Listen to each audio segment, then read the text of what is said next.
Thank you guys, and I'm so excited because we've got so many men ladies. Let's give it to them today, okay? Will you allow me today to be a bit naughty? Of course I will, yeah. I expect nothing else.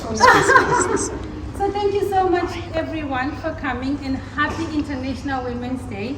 Ladies in the house, are we happy that it's International Women's Day? Yes. No, you're not sounding like it. I'm gonna play this song so that you all be comfortable for a minute. Yeah? This one, this is my favorite. So ladies, do you believe in yourself? Yes. Okay, so today I want to just really share my story. I was trying to think, where do I start? Because it is such a heavy, big story. But I'm just going to share some snippets of it because it's such a journey. But one thing I've learned that life has taught me and life experience has given me is that your story, your experiences, negative or positive,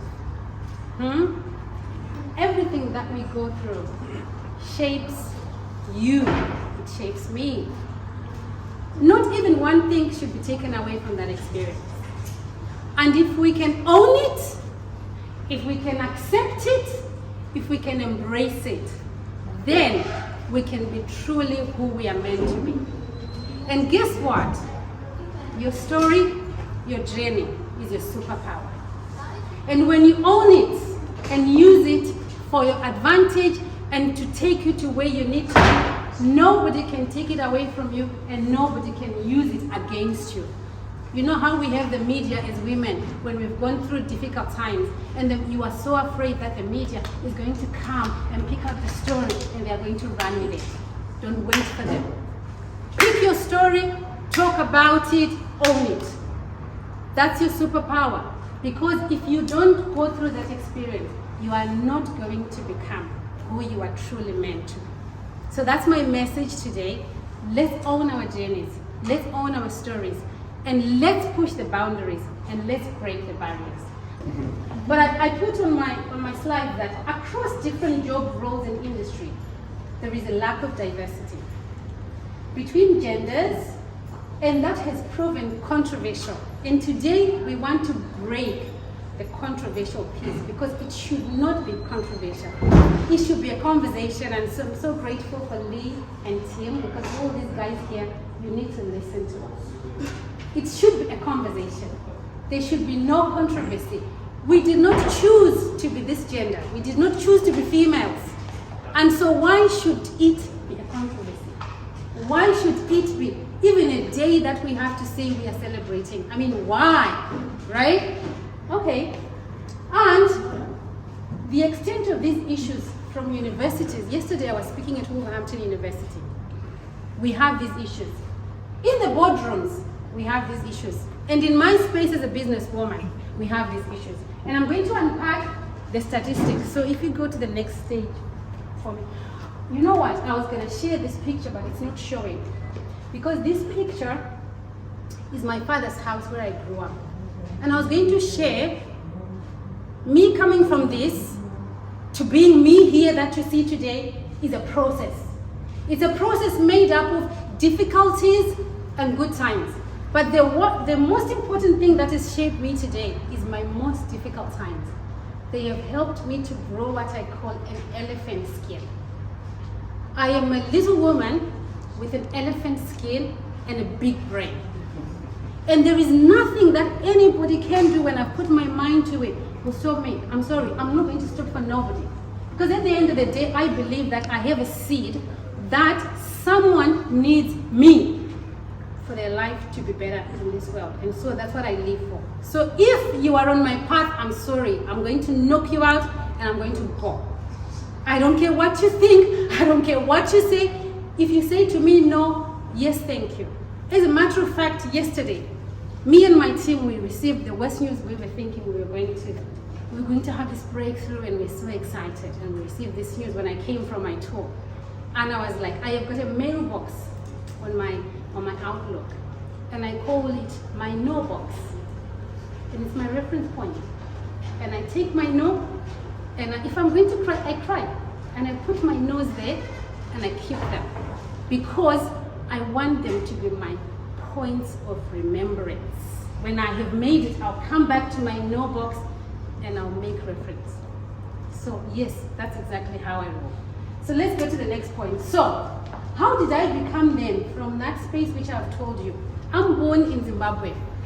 And I think the picture that people here in England we have about Zimbabwe is that it's a very difficult country, with a very difficult leader, with a very difficult politics. And I come from a rural, it's not a rural, it's a high density little town called Kadoma, where you would never dream or think that anybody would come from that place and actually make it. And not only make it, and make it in England. And so that inspires me to be standing here and to speak and to wear clothes like I'm wearing, made from women from those places. Because I am their representation, I am their torch and I'm their light. And I want every single woman to believe that there is absolutely nothing that can stop you when you put your mind to it. Trust me, there is nothing.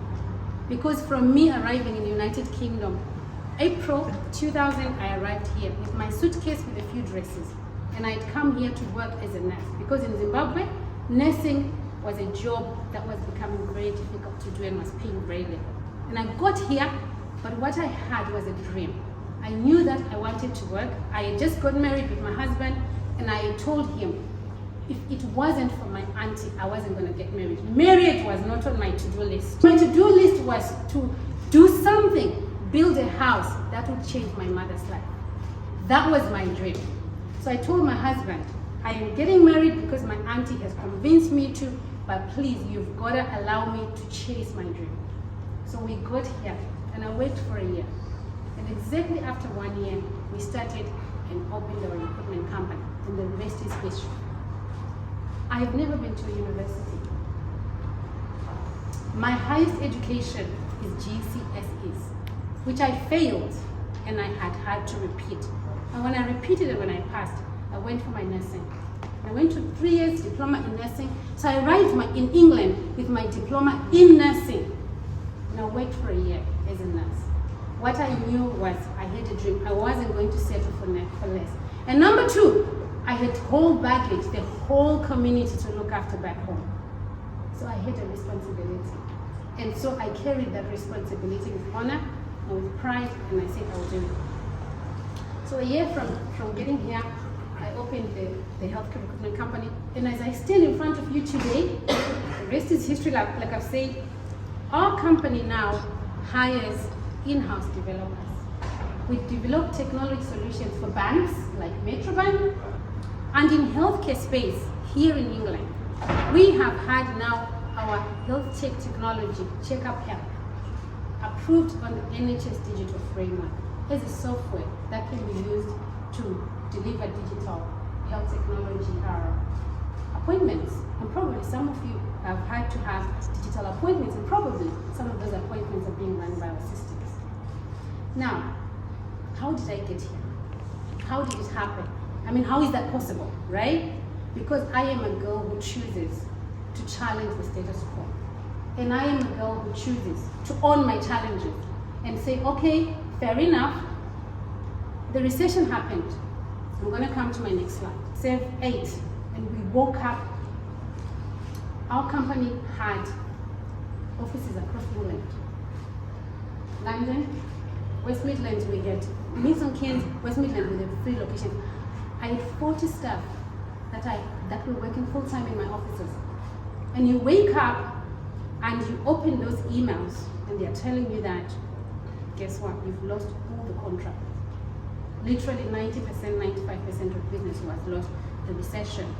And I bet you, some of you could relate, the businesses that were closed down because of the recession. You can relate. Do you cry? Do you commit suicide? What do you do? You have got redundancies to deal with if you decide, okay, I don't want to do this. The employment law in England is so complex. You don't just wake up and think you are letting people go. You don't do that. What do you do?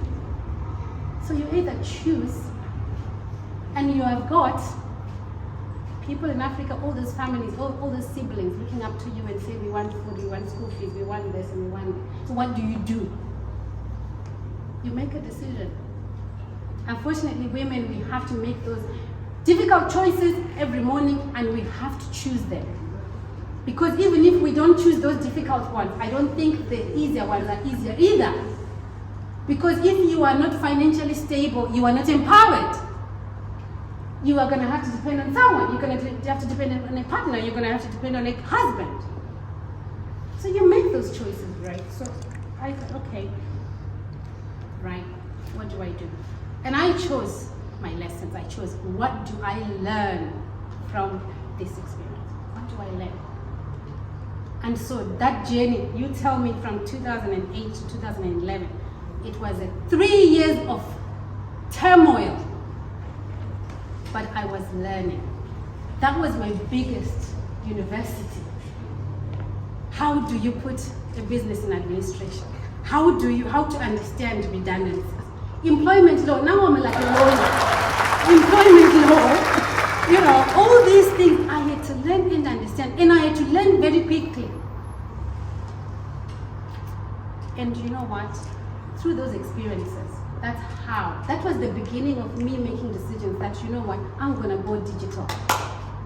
There is no way I'm gonna have to deal with 5 more offices across England ever again. And you know what I did? I took off a trip to India because I was looking for a company that was gonna create solutions that was gonna make my life easier. And again, that trip was the beginning of another new dimension of my entrepreneurship. I got there and I realized, oh my gosh, there's so much talent, there's so much opportunities. And then I thought, I can do this. I could have my own developers. I wouldn't need to hire another tech company ever again. And so the rest is history. So I'm here to empower every single woman, and maybe men, but so much for women, that ladies, let's own our challenges. Really own them and say, right, this is my challenge. What is it in this challenge that I need to learn? And therefore, I'm going to look at these statistics there, because number one, I've looked at 6 areas. Our biggest challenges as women. Tough competition against male counterparts for a long time. I've looked at my journey and I've looked at myself. And I've looked at my entrepreneurship journey. And I've realized that, as a matter of fact, my bank manager here is male. My accountant and my accountancy firm is male-led. My legal team, the one I was bragging about, right? It's all male-led. Ladies, where are we? Where are we? Okay, I'm going to come to the next point. These are difficult conversations, we have to have them. Entrepreneurship is a field dominated by men. When I go to board director meetings, women, we are always the smaller number. Men are the bigger number. The VC firms, the investment companies, they are male-led. Why? Why is it men, they are controlling all the money and making all the decisions? Why is that? These are conversations we need to have. Limited funding. Funding is crucial in order to start a business. But when you're a woman, guess what? I'm currently going through an investment journey actually with my Checkup Health product that I've just told you. And you know, the conversations I've had to have, imagine, they have to want to know my age. They want to know, am I going to take a break and have children? I'm being honest. They want to know that. They are not worried about the idea. That is an amazing idea. Imagine. Why? Simply because the purse string holders are men. And we have to change that narrative. So why do I have to put on hold being a mom? Because I have got an investment round to deal with at the moment. Do you think the Mother Nature clock is going to wait for me till I got investors on board, and then 5 years from now, then I can say, okay, biology clock, come back, let's do this? Right? Work-life balance. I was speaking to a young lady yesterday. She was a good accountant in a firm, and she had to take a break to have 3 girls.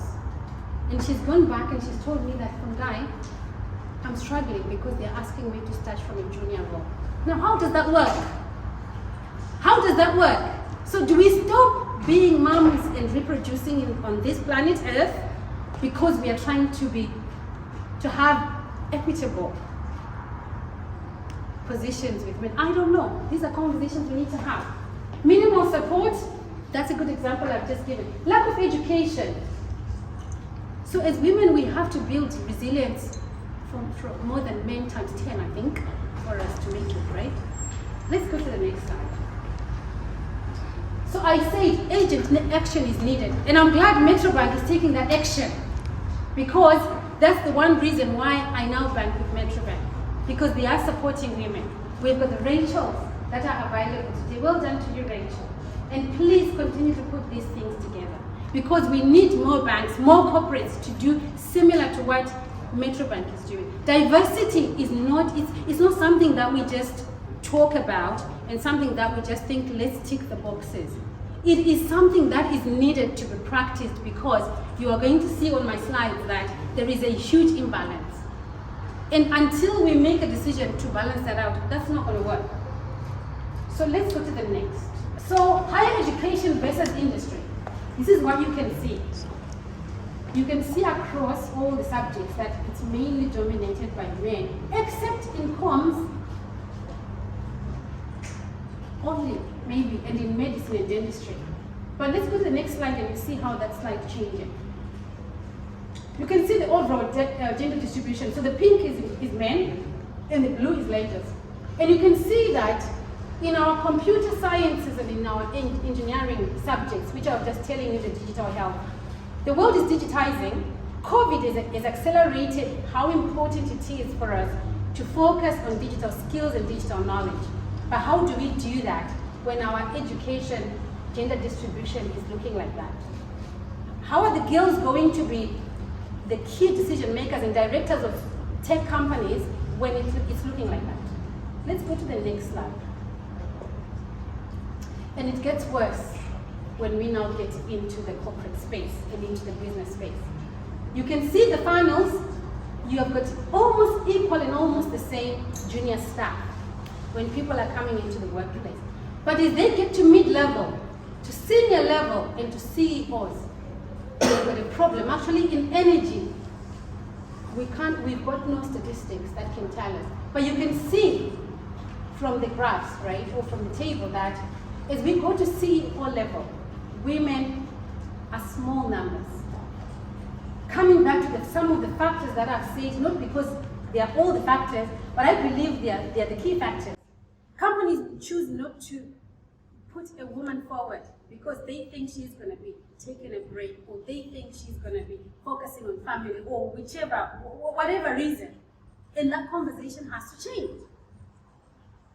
That is the only way we are going to have equitable access to these roles. And then, gender in the boardroom. I was talking to you about funding and all these things not being accessible and not being equally distributed between men and women. So you can see that in the boardroom, decisions are done by men. And that conversation has to change. So you can see across the globe, these are the numbers. Because we have to check the numbers of across the globe. So it's not an issue for England alone. It's a global issue. And so these are the overall numbers. So United Kingdom, we are looking to see that number move from 26.25%, hoping that with the conversations that we've started having on diversity and gender, honestly, get me right. We are not saying that women, we must be arrogant. Get me right. I am saying that we need equitable access to everything. Equitable job roles. Equity is what we are asking for, so that when decisions are being made, we will also be considered to be sitting at power. And if I get a no, I'm not going to feel that this no has been put forward because I am a woman.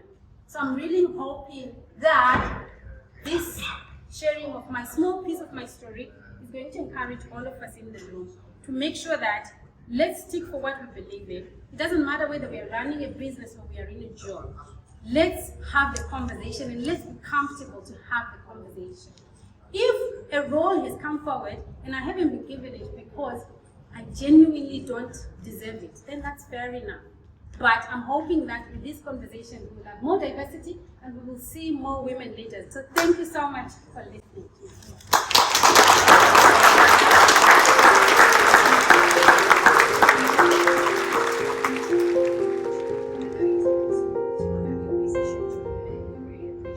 But this is exactly what we're trying to talk about. We are trying to break that bias. We are trying to be conscious that there are women in leadership out there, which is what this is all about. Women that are working for someone as an employee, or they are running their own company in one way or the other. All at different stages, men and women, knowing all about what we can do around investing in women and what we can do locally. I hope that we can do more events like this going forward as well and connect everyone together to do more. And Sungai, we would love to have you back again in the future as well, which would be fantastic. I hope Thank the you men so won't much. kill me though. And the last thing I wanted to say, when we were talking about Check-up Health, so we've launched our Check-up Health platform, and I am passionate about mental health. And we've seen a lot of our young people recently committing suicide and things like that happening. So we've opened our doctors' platforms for the next month to have free consultations. So if you want a conversation with a doctor for free or whatever, I'll send you the link. Download our app, speak to a doctor, speak to someone, because we are struggling, and let's not let those things bottle in. So the platform is for everyone, whether men or women. This time men, you're included. But I will share the link with Rachel, and we'll be more than happy for our doctors to chat to